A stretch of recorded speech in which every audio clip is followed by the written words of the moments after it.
Olá, prezados estudantes.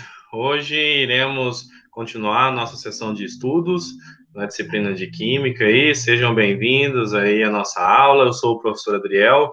Iremos começar agora com uma nova temática.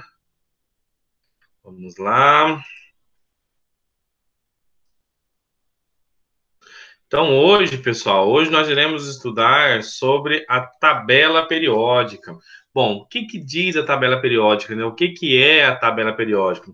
Então, como todo estudante da área de química, a tabela periódica é uma ferramenta muito utilizada aí no nosso dia a dia dos estudos.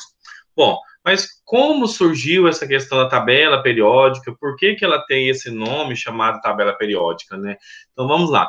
Primeiro, por que a tabela periódica tem esse formato em comum, né?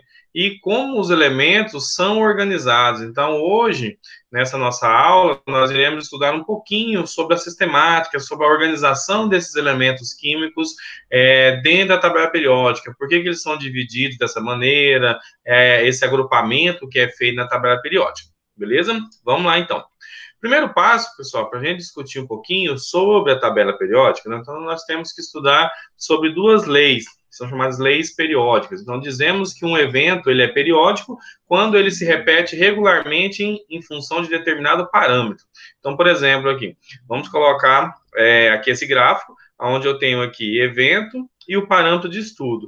Então, isso daqui são os períodos. Olha, é um evento periódico. Ele acontece, ele cai, ele sobe, ele desce, ele sobe, ele desce, ele sobe, ele desce, tá vendo? Então, isso acontece em determinados períodos, esse evento. Então, isso é chamado de um evento periódico. E a tabela periódica, ela segue esse mesmo raciocínio. Então, vamos lá. A primeira lei periódica, a lei periódica de Mendeleev. As propriedades dos elementos, assim como as fórmulas de propriedade das substâncias simples, é composta e compostas, elas se formam em função da massa atômica, então, periodicamente em função da massa. Já a lei periódica de Moseley diz o quê? Diz que essa periodicidade, ela acontece em função dos números atômicos, e nós já vimos lá em aulas anteriores o que é a massa, o que é o número atômico de um elemento. Correto? Então vamos lá. Número atômico, só recordando, é o número de prótons que eu tenho no núcleo do meu átomo, certo? E a massa é a soma do quê? A soma do número de prótons e do número de nêutrons que estão localizados dentro do núcleo do átomo, certo? Então, a mudança dessa massa e desse número atômico, ela acontece em eventos periódicos, que é o que a gente vai estudar na aula de hoje. O que são esses eventos? O que são essas propriedades da tabela periódica e como que ela é organizada dessa maneira. Certo? Então, vamos estudar os grupos, os períodos e como que esses elementos eles são organizados dentro da tabela periódica. Bom, essa é a nossa tabela periódica, pessoal. Então, aqui, a nossa tabela, ela é dividida em grupos, certo? Então, aqui são 18 grupos ou famílias, também são conhecidos, certo?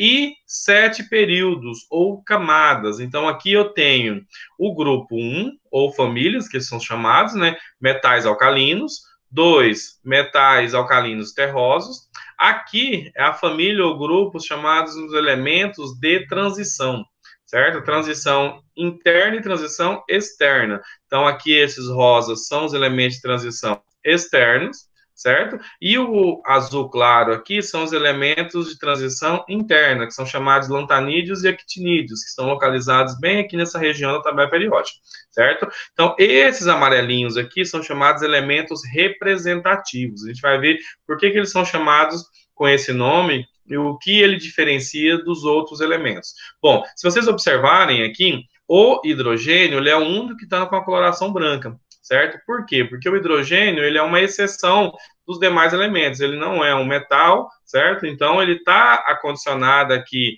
junto com os metais alcalinos, só que ele não é do grupo dos metais alcalinos, certo? O hidrogênio, ele é a parte. Então, inclusive, está aqui, ó, elementos considerados à parte. Então, não corresponde a nenhuma classificação da tabela periódica. Aqui eu tenho, então, o nome das famílias.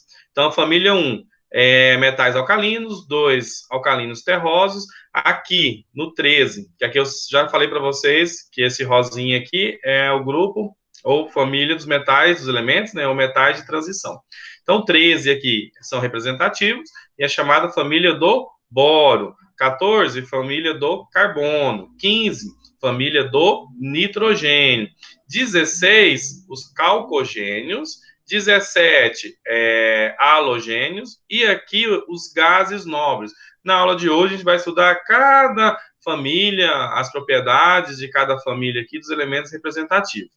Aqui uma informação importante também, pessoal, é que esses grupos ou família dos elementos representativos, eles podem ter também um outro nome, certo? Eles podem ser chamados família A. Então, aqui, ele iria mudar um pouquinho a denominação. Então, 1 aqui ficaria família 1A, família 2A, aí eu pulo os metais de transição aqui, que são chamados de família B, e eu venho aqui, família 3A, família 4A, família 5A, família 6A, família 7A e família 8A, ou os gases nobres.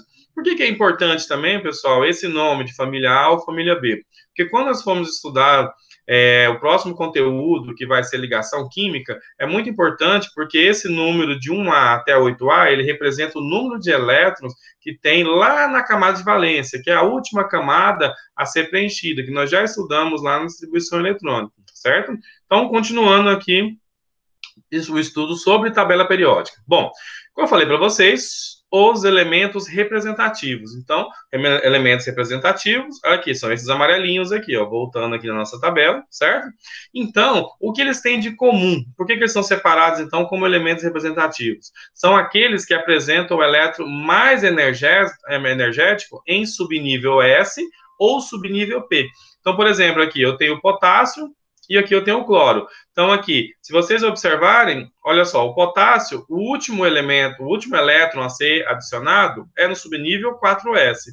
Já o cloro, o último elétron a ser adicionado, ou seja, o mais energético, ele está no 3p. Então, é um elemento representativo. Se termina em S ou em P, o último elétron adicionado, então ele é um representativo, certo? Para ser o de transição externa, então esse elétron ele tem que ser adicionado em um subnível D, incompleto. Então aqui, o último elétron adicionado está no subnível D, certo? Então está aqui no 4D8. Já o de transição interna, o subnível a ser preenchido é o subnível F. Então o último subnível F. Então, se, por exemplo, um exercício te der lá um elemento químico e te perguntar qual família que ele se localiza, certo? Se ele é um elemento representativo, se ele é um elemento de transição externa, interna, é muito simples. Você vai pegar o número atômico dele, fazer a distribuição eletrônica, seguindo no diagrama de Linus-Pauling, como nós já vimos, certo? Se terminar em S ou P, é representativo. Se terminar em D, o último elétron for colocado no subnível D, ele é de transição externa, e se for o último elétron colocado no subnível F, então ele é um elemento de transição interna, beleza? Vamos lá, continuando então. Aqui, essa é a nossa tabela periódica, certo? Então aqui, como eu mostrei para vocês, eu tenho aqui os elementos, certo? Aqui eles são divididos em grupos e famílias, onde eu tenho 18 colunas, que são as famílias, que nós já vimos, e aqui 7 períodos ou camadas eletrônicas, que são os períodos. Então, essa é a nossa tabela periódica. Aqui. Agora, os grupos, que elas são divididos, né? Então, eu tenho os metais, se vocês observarem aqui. Esses daqui da outra extremidade são os não metais, certo? E no meio desses dois grupos de metais e não metais, eu tenho elementos que são considerados como semimetais ou metalóides, certo? Por quê? Porque eles têm algumas propriedades dos metais e algumas propriedades dos não metais. Por isso que ele está exatamente nessa linha de divisão entre metais e não metais. É importante também, pessoal, nós observarmos que a maior parte dos elementos da tabela periódica são os metais. Olha só a quantidade de elementos metálicos que eu tenho na tabela periódica, a quantidade de não metálicos que eu tenho. Então, a maior parte dos elementos da tabela periódica são os metais. Bom, aqui é a divisão também, mostrando para vocês os metais, não metais, semimetais ou metalóides, os gases nobres, né, como eu falei para vocês. Então, todos esses elementos aqui são os metais, certo? Esse vermelho aqui, essa faixa que divide os metais dos não metais, são chamados os semimetais ou metalóides. A coloração verde aqui, que são grupos dos não metais, certo? E ele está em azul aqui, pessoal, separado, que são os gases nobres, que não são nem metais, nem não metais, certo? Então, eles estão aqui, na verdade, separados aqui para distinguir as propriedades deles, que eles têm propriedades diferentes dos não metais, beleza? Que a gente vai ver daqui a pouco. Vamos começar os estudos, então, aqui pelos metais. Então, aqui eu coloquei 3 metais bem conhecidos no nosso dia a dia. A prata, o ouro. Nós estamos aqui na nossa região aqui de Pontes Lacerda, né? Uma região que tem bastante mineração do ouro, certo? Então, é um metal bem conhecido. E o cobre. Bom, características dos metais em geral. Então, são sólidos em condições ambiente e de temperatura e pressão, exceto o hidrogênio, o mercúrio, pessoal. Então, lembrando, o mercúrio, para quem não conhece, o mercúrio ele é aquele líquido, aquele metal líquido que tem dentro daquele termômetro tradicional ali de medir temperatura, certo? Então, aquele líquido que tem dentro daquele termômetro de vidro, ele é o metal mercúrio. E é o único metal que em temperaturas ambientais, em temperaturas padrões aí de temperatura e pressão, ele se encontra no estado líquido. Normalmente, os metais são brilhantes, bons condutores térmicos e elétricos, por isso que a fiação da rede elétrica normalmente é feito com a fiação de cobre, porque são bons condutores elétricos, e dúcteis, ou seja, são maleáveis. Então, quando você pega o cobre, por exemplo, você consegue fazer fios extensos aí com esse metal. Tendem a perder elétrons nas transformações químicas. Então, assim, todo metal, pessoal, ele tende a ser um cátion, ou seja, ele tende a perder elétrons. Por isso ele é um bom condutor elétrico também, entendeu? Porque ele perde os elétrons com facilidade. Então, essa é uma das propriedades dos metais. Bom, já que falamos dos metais, temos que falar também agora dos não metais. Então, aqui, o primeiro exemplo que eu coloquei para vocês é o enxofre, certo? Então, o enxofre, próximo, carbono, e aqui o fósforo. Então, aqui são 3 elementos não metálicos. Então, aqui, enxofre é um não metálico, carbono um não metal, e o fósforo também um não metal. Bom, vamos lá. Então, primeiro, os não metais, eles são não maleáveis, quer dizer que você não consegue formar fios com facilidade, assim como os metais. Então, se vocês observarem aqui nessas fotos, são em pó, é um material que não é fácil de fazer fios, por exemplo. Não são bons condutores de calor, nem eletricidade, então eles não conduzem bem a eletricidade, tendem a ganhar elétrons nas reações químicas, então enquanto os metais perdem elétrons, os não metais recebem esses elétrons. Bom, continuando aqui então. Agora os semimetais, pessoal. Por exemplo, o silício. O silício é um semimetal muito conhecido aí na indústria e ele possui propriedades intermediárias entre os metais e os não metais. Então, por isso que eles são considerados semimetais ou metalóides, porque eles têm propriedades ali que permeiam os metais e os não metais. Bom, falamos agora dos metais, não metais e semimetais. Agora vamos falar, falando dos grupos, né? Agora vamos falar um pouquinho sobre os períodos, em relação aos períodos ou camadas eletrônicas. Bom, aqui eu coloquei um exemplo de um elemento qualquer da tabela periódica, para a gente descobrir qual é esse elemento. Bom, elementos de um mesmo período, eles apresentam o mesmo número de níveis energéticos ao redor do núcleo. Isso quer dizer o quê, pessoal? Por exemplo, este elemento aqui, ele tem quantas camadas? Olha, 1, 2, 3 camadas, correto? Então, se ele tem 3 camadas, todos os elementos do terceiro período terão exatamente 3 camadas, igual a esse elemento aqui que nós não sabemos quem é ainda. O que diferencia é a quantidade de prótons e elétrons. Bom, vamos lá.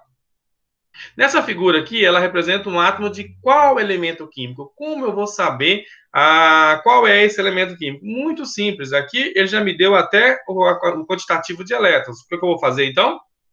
A distribuição eletrônica. Nós já fizemos isso em outros exercícios, né? Então, aqui, lembra lá a distribuição eletrônica? O primeiro, como que é?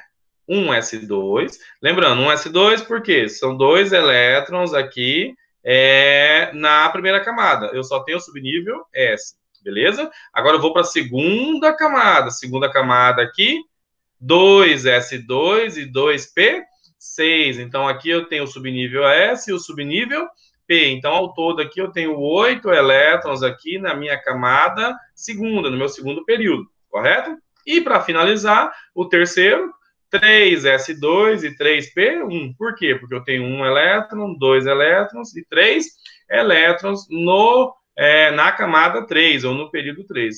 E agora, qual é esse elemento que está lá no terceiro período? Olha, termina em SP, então eu sei que é um elemento representativo, certo? Se o último elétron é colocado no P, então ele é um elemento aqui representativo, como nós já vimos, e o nome desse elemento é o alumínio. Então está lá no terceiro período. Olha, 2, 3 elétrons, família 3A, terceiro período, o elemento é o alumínio, beleza? Continuando aqui, então, as famílias ou grupos, pessoal. Elementos de uma mesma família apresentam propriedades semelhantes, certo? Então, por isso que tem o nome de família ou grupo, pessoal, porque normalmente, se vocês observarem, as nossas características familiares, elas são mais próximas, correto? Então, por isso é chamado de família. Então, todos os elementos que estão ali na mesma coluna, certo? Ali são chamados de família ou grupos. Então, por exemplo, eles possuem tendência à reação com água, certo? Podem reagir com água, sim ou não, mas todos ali vão seguir essa mesma semelhança. Tendem a ganhar elétrons ou perder elétrons na mesma família, certo? Então, eles podem ter uma baixa ou uma alta reatividade. Então, isso sempre na mesma família. Então, quando um elemento tiver a tendência de ganhar elétrons, todos da família tendem a ganhar elétrons. Se ele for altamente reativo com água, esses elementos tendem a ser todos reativos com água. Então, assim, a família sempre tem propriedades semelhantes. Já os períodos não, pessoal. Então, lembrando, família, propriedades semelhantes, certo? Períodos ou camadas, que são as linhas horizontais, já não possuem essas propriedades semelhantes. Beleza? Bom, vamos lá para a primeira família, que é chamada dos metais alcalinos, que é o grupo 1 da tabela periódica, ou família 1A, certo? Então, o grupo 1 da tabela periódica, normalmente eles reagem com água e tendem a perder um elétron na formação de ligação química. Então, todos esses elementos que estão localizados aqui na família 1, no grupo 1, ou família 1A, eles têm essas propriedades semelhantes. Então, por isso que eles são chamados de família ou grupos. Neste caso aqui, metais alcalinos. Bom, vamos para o próximo. Aqui, pessoal, vou mostrar apenas os elementos representativos, certo? Então, continuando. Metais alcalinos terrosos. Então, é a família do grupo 2 aqui.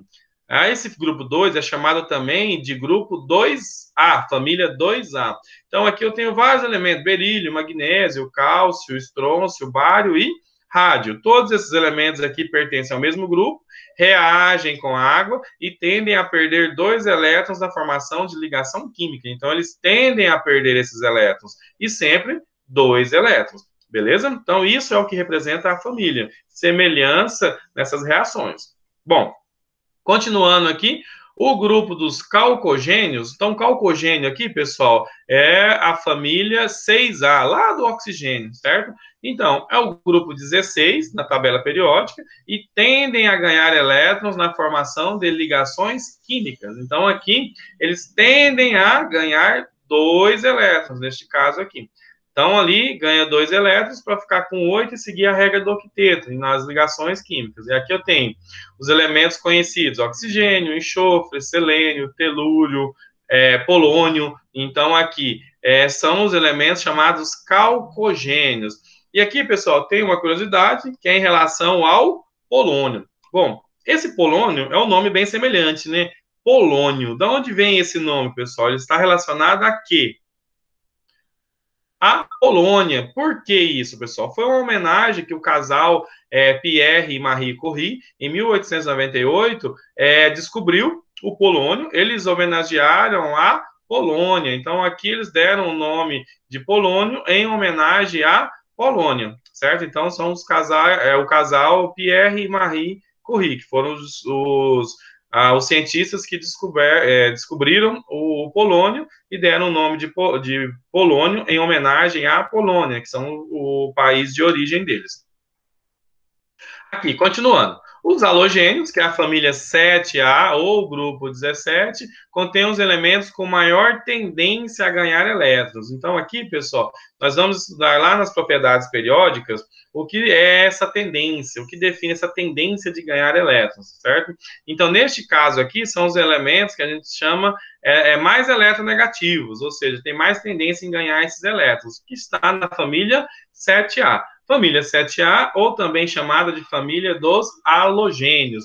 Então, normalmente, pessoal, vocês podem procurar no supermercado, por exemplo, lâmpadas de flúor, lâmpadas que são chamadas lâmpadas de halogênio, certo? Então, essas lâmpadas, elas contêm esses elementos, por isso que ela tem esse nome. Então, são chamados de halogênios.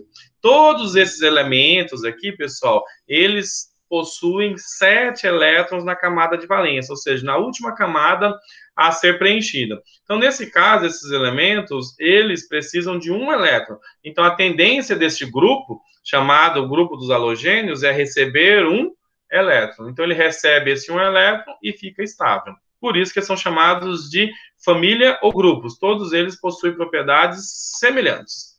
E para a gente finalizar aqui os grupos, os gases nobres, que é chamado também grupo 18, que é da tabela periódica, e elementos químicos com baixa reatividade. Então, pessoal, na verdade, os gases nobres, eles não reagem com outros elementos em condições normais de temperatura. Por quê? Porque eles já possuem 8 elétrons na sua camada de valência, e ele já está estável, então ele não tem essa necessidade de reagir com outros elementos para ganhar ou perder elétrons. Então, todo elemento gás nobre, vocês vão perceber que eles são inertes, eles não reagem com nenhum outro elemento em condições padrões de ambiente, certo? E eles possuem 8 elétrons na camada de valência. Então, daí surgiu a regra do octeto, que a gente vai estudar lá em ligação química, beleza? Bom, continuando aqui, então, para a gente fechar esse conteúdo, aqui eu coloquei a nossa tabela periódica atualizada. Então, na verdade, a nossa tabela que é essa que vocês vão encontrar no livro de vocês, na internet. Ela tem 118 elementos químicos, 92 elementos naturais e 26 elementos artificiais. A tabela é dividida, como eu falei para vocês, entre metais, certo? Não metais e os metalóides ou semimetais. Então, aqui, normalmente, sempre quando você tiver contato na tabela periódica, observem sempre, pessoal, a legenda. O que é a legenda na tabela periódica? Assim como no mapa, na disciplina de geografia, a legenda da tabela periódica, ela mostra aonde está localizado o número atômico, ou seja, o número de prótons que tem aquele elemento, o símbolo químico. Outro detalhe, pessoal, no símbolo químico, se vocês observarem, por exemplo, aqui no lítio, eu tenho duas letras, correto? Olha, L maiúsculo e I minúsculo. Este é um único elemento, é o lítio, certo? Para saber se eu tenho um elemento com duas letras e ele representa se é um elemento ou, por exemplo, uma molécula de monóxido de carbono, eu vou sempre observar. Sempre que a primeira letra for maiúscula e a segunda minúscula, isso é um único elemento. Por exemplo, lítio, berílio, sódio, magnésio. Se vocês observarem aqui todos os elementos que possuem duas letras, o primeiro é maiúsculo e o segundo minúsculo. Agora, se eu encontrar em um exercício, por exemplo, C maiúsculo e O maiúsculo, ele não vai ser o cobalto, certo? Ele vai ser o monóxido de carbono, beleza? Então, se atentem a esse detalhe, dica importante. Peso atômico é a massa atômica que eu tenho naquele elemento, beleza? Então, sempre observem a legenda quando vocês forem utilizar uma tabela periódica. Beleza, pessoal? Então, no mais, a gente encerra aqui a nossa aula. Obrigado aí pela participação de vocês aí, que assistiram aí até o final. Fiquem atentos ao nosso conteúdo da nossa disciplina de Química. E, no mais, muito obrigado aí para vocês. Bons estudos e fiquem todos com Deus. Até a próxima aula.